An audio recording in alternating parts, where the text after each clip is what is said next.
നമസ്കാരം. കൊട്ടാരം പോലൊരു വസതി, ആ വസതിയിലെ അത്യാധുനിക സൗകര്യങ്ങളുള്ള ഊണുമുറിയിലെ ഊണുമേശ, ആ മേശയിലിരുന്നു കൊണ്ട് രാജാവ് ഭക്ഷിക്കുകയാണ്. എന്തെല്ലാം വിഭവങ്ങളാണ് ഊണുമേശയിൽ ഇരിക്കുന്നതെന്ന് രാജാവിന് അറിയില്ല. മിച്ചം വരുന്ന എല്ലിൻ കഷ്ണങ്ങൾ രാജാവ് മേശക്കരികിലെ തിളങ്ങുന്ന സ്വർണ്ണപാത്രത്തിൽ കൂട്ടിവെക്കുന്നു. വളർത്തുനായകൾ കൊതിയോടെ വാലനക്കിക്കൊണ്ട് ഇപ്പോൾ കിട്ടുമെന്ന് കരുതി കാത്തിരിക്കുന്നു. പക്ഷേ രാജാവ് ഭക്ഷണം കഴിഞ്ഞ് ഏമ്പക്കം വിട്ട് കിടപ്പുമുറിയിലേക്ക് പോയി സുഖശയനത്തിൽ ഏർപ്പെടുന്നു. നായകൾ അപ്പോഴും വാലനക്കി കാത്തിരിക്കുകയാണ്. രാജാവ് നല്ലവനാണ്, തങ്ങളെ കൈവിടില്ല എന്ന പ്രതീക്ഷയിൽ. ആ കാത്തിരിപ്പ് ഒരുപാട് നീണ്ടു. ഒടുവിൽ നായകൾക്ക് നിയന്ത്രണം വിട്ടു. അവ മുറുമുറുക്കാൻ തുടങ്ങി. അവയുടെ ആരവം രാജാവിൻ്റെ കാതിൽ ഭയം ജനിപ്പിച്ചു. ഒടുവിൽ ആ രാജാവ് എല്ലിൻ കഷ്ണങ്ങളിൽ കുറച്ചെടുത്ത് മനസ്സില്ലാ മനസ്സോടെ നായകൾക്ക് ഇട്ടുകൊടുത്തു. നായകളാവട്ടെ മുറുമുറുപ്പൊക്കെ വേണ്ടെന്ന് വെച്ച് വാലനക്കിക്കൊണ്ട് ആഹ്ലാദത്തോടെ എല്ലിൻ കഷ്ണങ്ങൾ എടുത്ത് കടിച്ചു പറിച്ച് തിന്നാൻ തുടങ്ങി. എന്നിട്ട് പരസ്പരം പറഞ്ഞു, കണ്ടോ, നമ്മുടെ രാജാവ് ഒരിക്കലും നമ്മളെ ചതിക്കില്ല എന്ന് നമുക്കറിയാമായിരുന്നില്ലേ എന്ന്. ഇത് കണ്ട് തൻ്റെ മണ്ടൻ നായകളെ ഓർത്ത് ചിരിച്ചുകൊണ്ട് രാജാവ് വീണ്ടും ഉറങ്ങാൻ പോയി. ഈ കഥ ഞാൻ ഓർത്തത് തെരഞ്ഞെടുപ്പ് പ്രഖ്യാപിച്ച അതേ ദിവസം ധൃതി പിടിച്ച് നമ്മുടെ രാജാവായ മുഖ്യമന്ത്രി നടത്തിയ അഭ്യാസ പ്രകടനങ്ങൾ കണ്ടാണ്. ഇന്നലെ വൈകുന്നേരം 3 മണിയോടെ തെരഞ്ഞെടുപ്പ് പ്രഖ്യാപിക്കുമെന്ന് എല്ലാവർക്കും അറിയാമായിരുന്നു. തെരഞ്ഞെടുപ്പ് കമ്മീഷനിലെ ആശയക്കുഴപ്പം മൂലം തെരഞ്ഞെടുപ്പ് നീണ്ടുപോകുന്നതിന് പരിഹാരമുണ്ടാക്കിയത് 2 കമ്മീഷണർമാരെ ധൃതി പിടിച്ച് നിയമിച്ചാണ്. അവർ പത്രസമ്മേളനം നേരത്തെ തീരുമാനിച്ചതോടെ തെരഞ്ഞെടുപ്പ് പ്രഖ്യാപനം ഉറപ്പായിരുന്നു. പ്രഖ്യാപനം വന്നാൽ പെരുമാറ്റച്ചട്ടം നിലവിൽ വരും. അതുകൊണ്ട് വാലാട്ടിപ്പട്ടികളായ പ്രജകളെ ആശ്വസിപ്പിക്കാൻ വേണ്ടി എല്ലിൻ കഷ്ണം എറിഞ്ഞുകൊടുത്തേ മതിയാവൂ എന്ന് ഈ രാജാവിനറിയാമായിരുന്നു. അങ്ങനെയാണ് അതിന് തൊട്ടു മുമ്പ് ഇതുവരെ മുടങ്ങിക്കിടന്നിരുന്ന 6 മാസത്തിൽ 3 മാസത്തെ ക്ഷേമ പെൻഷൻ കുടിശ്ശിക കൊടുക്കുമെന്ന് പ്രഖ്യാപിച്ചത്. 3 മാസത്തെ ക്ഷേമ പെൻഷൻ കുടിശ്ശിക 4800 രൂപയാണ്. ഒരു വീട്ടിൽ 2 പേർക്ക് ക്ഷേമ പെൻഷൻ ഉണ്ടെങ്കിൽ ഏതാണ്ട് 10,000 രൂപ ആ വീട്ടിലെത്തി. അതോടെ അവരുടെ കയ്യിൽ കാശായി. തെരഞ്ഞെടുപ്പ് കാലത്ത് ഇനി അവർ വാലാട്ടി നടന്നുകൊള്ളും. മാത്രമല്ല, വിഷുവിനും ഈസ്റ്ററിനും ആഘോഷപൂർവ്വം അവർക്ക് ഉത്സവമാകാം. എന്നിട്ടും നായക്കൂട്ടത്തിൻ്റെ മുറുമുറുപ്പ് തുടരുന്നുണ്ട് എന്ന് വിജയൻ രാജാവ് തിരിച്ചറിയുന്നു. ക്ഷേമ പെൻഷൻ മാത്രമല്ല, സകല മനുഷ്യരും അതൃപ്തരാണ്. ഏറ്റവും അധികം അതൃപ്തി സർക്കാർ ഉദ്യോഗസ്ഥർക്കാണ്. അവരുടെ അതിർത്തി പരിഹരിച്ചില്ലെങ്കിൽ രാജാവ് എറിഞ്ഞു കൊടുക്കുന്ന ഈ എല്ലിൻ കഷ്ണങ്ങൾ നായകൾക്ക് കിട്ടിയെന്ന് വരില്ല.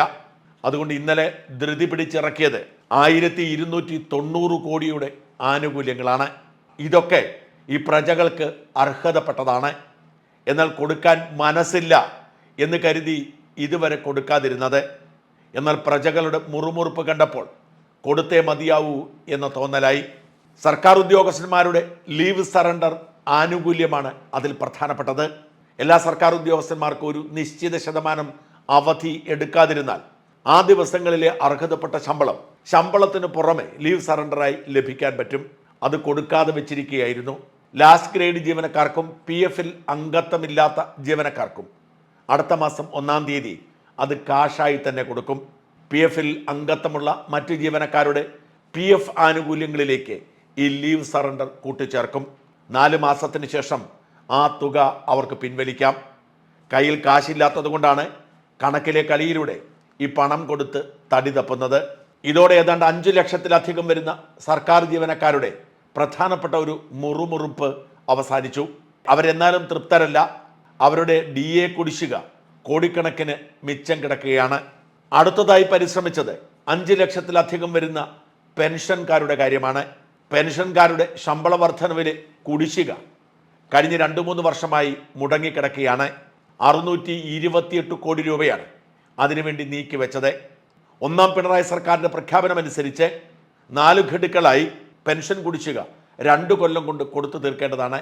2 ഗഡുക്കൾ കൊടുത്തതിന് ശേഷം കാശില്ല എന്ന് പറഞ്ഞ് നീട്ടിക്കൊണ്ടുപോയി. 2 വർഷത്തിൽ അധികമായി ആ കുടിശ്ശിക മുടങ്ങിയിട്ട്.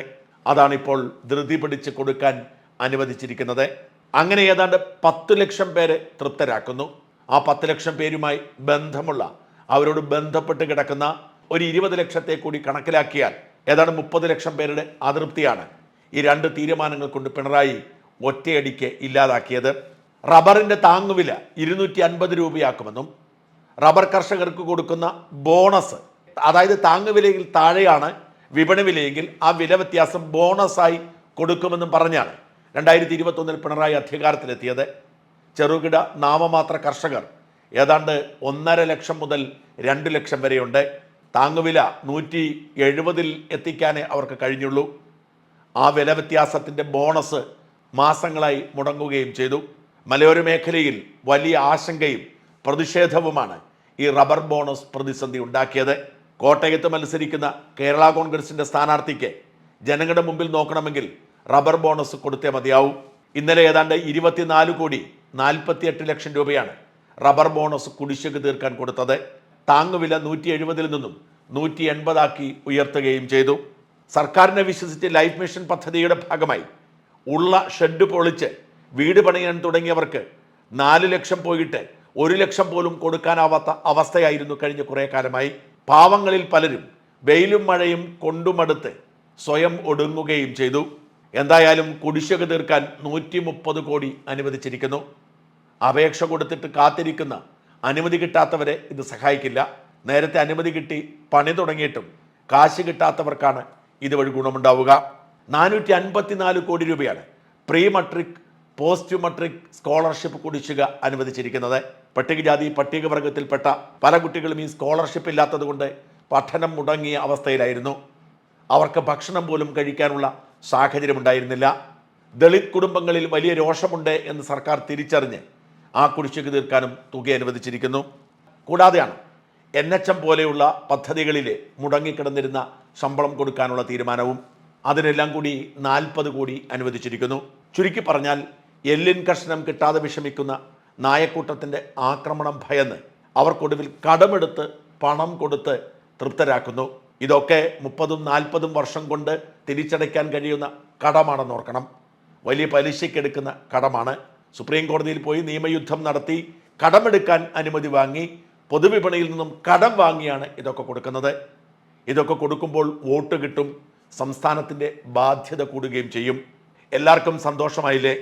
വിജയൻ സാറിൻ്റെ എല്ലിൻ കഷ്ണങ്ങൾ കടിച്ചു വലിച്ച് നമുക്കിനി വിജയസ്തുതി ആലപിച്ച് മുന്നേറാം.